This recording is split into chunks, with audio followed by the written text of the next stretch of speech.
Some notes on the installation.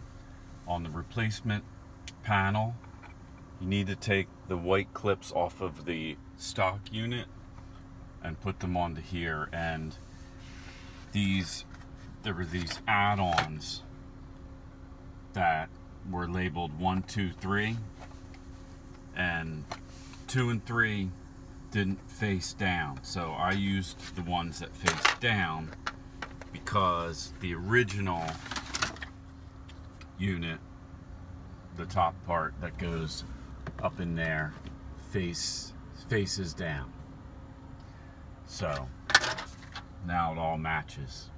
And then I used these side pieces that came with the trim panel, and I'm putting 2 screws in to the side of the radio, putting the radio in first and then fitting it all in and popping in the clips. It looks good. I hope it's going to go good.